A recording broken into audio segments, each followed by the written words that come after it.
बिस्मिल्लाहिर्रहमानिर्रहीम अस्सलामु अलैकुम वरहमतुल्लाहि वबरकातुहू नहमदुहु व नसल्ली अला रसूलिहिल करीम अम्मा बाद। आबे ज़मज़म की तारीख। ज़मज़म सब पानियों का सरदार और हज़रत जिब्रील अलैहिस्सलाम का खोदा हुआ वो चश्मा है। ज़मज़म का पानी शीर ख्वार हज़रत इस्माइल अलैहिस्सलाम की प्यास बुझाने के बहाने अल्लाह ताला ने तकरीबन 4000 साल कबल एक मौजज़े की सूरत में मक्का मुकरमा के बेआबोगया रेगिस्तान में जारी किया, जो आज तक जारी है। ये कुआं वक्त के साथ साथ सूख गया था। नबी पाक सल्लल्लाहु अलैहि वसल्लम के दादा हज़रत अब्दुल मुत्तलिब ने अशारे खुदाबंदी से दोबारा खुदवाया, जो आज तक जारी और सारी है।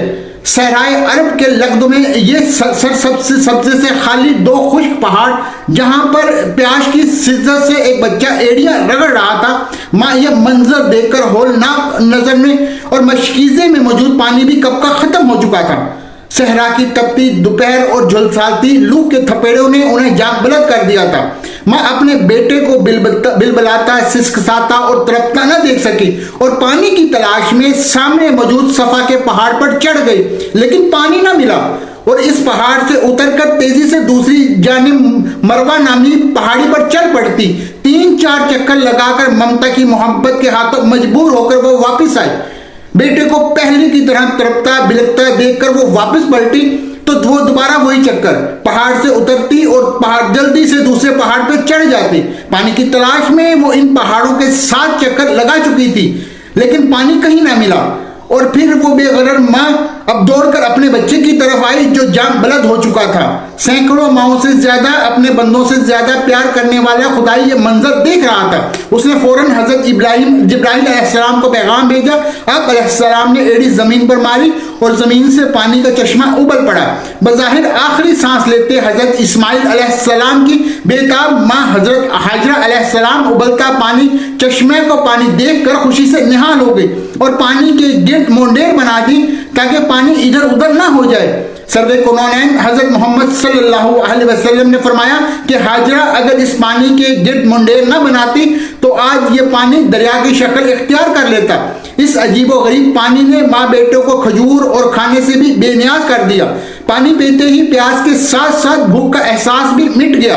अभी चंद दिन ही गुजरे थे कि बनु जरहम का एक काफिला वहां से गुजरा। देखा कि मक्का की घाटियों पर परिंदे उड़ते फिर रहे हैं। उनके लिए मंजर हैरान कुन और नाकाबिल यकीन था। इस इलाके में तो खाक उड़ती थी और लोग का गुजर होता था, तो यहाँ परिंदे कैसे? अरब के रेगिस्तानों में तो सिर्फ परिंदे पानी वाली ही जगह पर नजर आते थे। इस जुस्तजू ने उन्हें इस घाटी की तरफ आने पर मजबूर कर दिया। पानी का चश्मा और एक माँ बेटे को देखकर वो शिस्तर रह गए। हजरत हाजरा अलैहिस्सलाम ने उन्हें सारा किस्सा सुनाया। बनु जरहम के काफिले के लोग ये वाकया सुनकर बेहद मुतासिर हुए और माँ बेटे की अजमत उनके दिलों में बैठ गई। उन्होंने हजरत हाजरा अलैहिस्सलाम से वहां बसने की इजाजत मांगी, जो उन्होंने बखुशी दे दी। सहराए अरब का ये बंजर और बेरान रेगिस्तान आबाद हो गया। हजरत इस्माइल अलैहिस्सलाम की औलाद पैदा हुई तो उनको बनु बकर कहा जाने लगा और वो जरहम और बनु बकर बाहिमी इत्तफाक और बाहिमी इत्तेहाद से कई साल तक रहे, लेकिन आहिस्ता आहिस्ता उनमें इख्तलाफ शुरू हो गया, जो इस कदर बढ़े कि बनु बकर ने बनु जरहम को इलाके से निकाल दिया। बनु जरहम ने इस इलाकों को छोड़ने से पहले खाना काबा का सारा खजाना, जो कि गिलाफे काबा और कीमती तलावे जमजम के कुएं में डाल दी और उस मिट्टी से इस कुएं को बंद करके जमीन को बराबर बंद कर दिया। आबे जमजम का इर्द गिर्द का इलाका फिर वीरान हो गया। हज के दिनों में वो इलाका आबाद होता, लेकिन अब आबे जमजम का किस्सा याद माजी बनकर रह चुका था। बरस गुजर गए, लेकिन 6वीं सदी ईस्वी में खाना काबा के निगरान मुतलिब बिन अब्दुल्ला इंतकाल कर गए। अब्दुल मुतलिब को हाजियों के अमूर का निगरान बना दिया गया।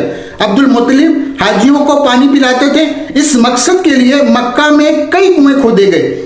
हजूर सल्लल्लाहु अलैहि वसल्लम की विलादत से चंद साल पहले आप सल्लल्लाहु अलैहि वसल्लम के दादा अब्दुल मुतलिब को ख्वाब में बशारत हुई कि कोई कह रहा था कि इस जगह को खोदो, तो हजरत अब्दुल मुतलिब को मालूम को नहीं था कि तैयबा क्या है। अगली रात फिर ख्याल आया कि बर्राह को खोदो।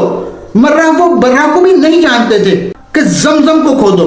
आपने पूछा जमजम क्या है? जवाब मिला कि जमजम वो है जिसका पानी खत्म ना होगा, ना खुश्क होगा।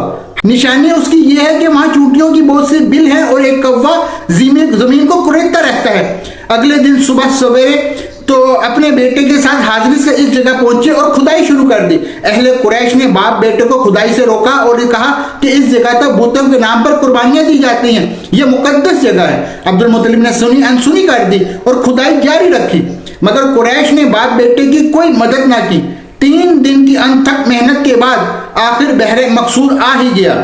عبد المطلب کھدائی کرتے اور حضرت مٹی اٹھا کر باہر پھینکتے رہے. زمزم کا کنواں نکل آیا اور عبد المطلب کے ہاتھ بیش بہا خزانہ لگا جو بنو جہرم نے دفنا دیا تھا. اب قریش کی آنکھیں بھی کھل گئی. وہ عبد المطلب کے پاس آئے اور کہنے لگے, کنواں تو ہمارے باپ اسماعیل کا ہے, اس خزانے میں ہمارا بھی تو حصہ بنتا ہے. عبد المطلب نے صاف انکار کر دیا. قریش والے بھی ڈلے بلے نہیں تھے, انہوں نے لڑائی اور جھگڑے کی دھمکی دے دی. ابن اسحاق کی روایت ہے کہ معاملہ خراب ہوتا دیکھ کر عبد المطلب نے پیشکش کی کہ معاملے کا تجزیہ کر لیا جائے. چنانچہ اس جھگڑے کو نپٹانے کے لیے عرب کے دستور کے مطابق کسی کا علم اور دانش مند شخص کا پر فیصلہ چھوڑا گیا.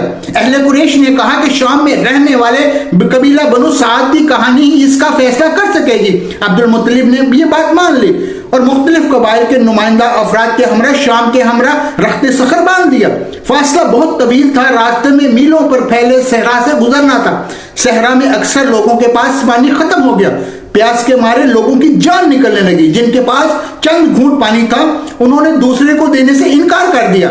عبد المطلب کے ساتھی زندگی سے مایوس ہو گئے اور نوبت یہاں تک پہنچی کہ ان ساتھیوں میں کچھ قبریں بھی کھود لی تاکہ جو پہلے مر جائیں ان کو دوسرے دفنا دیں. عبد المطلب سے ان کی حالت دیکھی نہ گئی تو انہوں نے مشورہ دیا کہ بیٹھ کر موت کا انتظار کرنے کی بجائے سفر جاری رکھا جائے, شاید کوئی بستی نظر آئے. عبد المطلب کی اونٹنی سوار ہو کر اس کو کھڑا کیا تو نیچے سے شیریں اور عمدہ پانی کا چشمہ پھوٹ پڑا. خوشی سے ان ناقابل فراموش شہادت نے عبد المطلب نے زور سے نعرہ لگایا اور سب نے پانی پیا اور اپنے برتن بھر لی. یہ ماجرا دیکھ کر تمام قبائل کے نمائندہ افراد حیران رہ گئے. انہوں نے کہا کہ عبد المطلب اب ہمیں آگے جانے کی ضرورت نہیں, قدرت نے راستے میں ہی تمہارے حق میں فیصلہ کر دیا ہے. اب ہم تم سے زمزم کے مسئلے پر نہیں جھگڑیں گے. جس ذات نے اس پہ آب و بیان تمہارے لیے چشمہ جاری کیا ہے, بے شک اسی نے تمہیں زمزم عطا کیا ہے. اس کنویں کی عظمت تو دیکھیے. اب زمزم حضرت اسماعیل علیہ السلام کے لیے نکالا گیا اور اس کی وجہ ان کی والدہ بنی. اللہ کے حکم سے حضرت جبرائیل علیہ السلام نے یہ پانی جاری کیا. اس پانی کو تمام انبیاء اور نیک لوگ پیتے رہے. ایک مرتبہ حضور صلی اللہ علیہ وسلم آب زمزم کے کنویں پر تشریف لائے اور آپ صلی اللہ علیہ وسلم کے لیے پانی کا ایک ڈول نکالا گیا. آپ صلی اللہ علیہ وسلم نے کھڑے کھڑے اس میں سے کچھ پانی نوش فرمایا, پھر اس میں کلی کر دی اور ڈول کو کنویں میں اڈیل دیا. گویا یہ پانی آپ صلی اللہ علیہ وسلم کا جھوٹا بھی ہے. حضور صلی اللہ علیہ وسلم نے فرمایا, آب زمزم ہر بیماری کے لیے شفا ہے. آب زمزم کا کنواں خانہ کعبہ کی جنوب مشرق میں تقریباً 21 میٹر کے فاصلے پر تہ خانے میں واقع ہے. اس کنویں کی گہرائی تقریباً 98 فٹ اور اس کے دہانے کا قطر تقریباً 3 فٹ 7 انچ کا یا 8 فٹ 9 انچ ہے. 1953 تک یہ پانی ڈول کے ذریعے نکالا جاتا تھا, مگر اب مسجد حرام کے اندر اور باہر کے مختلف مقامات پر آب زمزم کی سبیلیں لگا دی گئی ہیں. زمزم کا پانی مسجد نبوی اور میں عام ملتا ہے اور یہ حجاج کرام پانی یہ دنیا بھر میں اپنے ساتھ لے جاتے ہیں. آب زمزم دنیا کا وہ واحد پانی ہے جس کو پینے کے بعد بیماریوں سے شفا ملتی ہے اور اس کے پیتے وقت تمام مانگی جانے دعا بھی قبول ہوتی ہے. اللہ سے دعا ہے کہ جس طرح اس نے ہمیں اس دنیا میں آب زمزم کی نعمت عطا فرمائی, حوض کوثر پر بھی ہمیں ہمارے پیارے نبی حضرت محمد صلی اللہ علیہ وسلم کے ہاتھوں آب کوثر پینا نصیب ہو. آمین.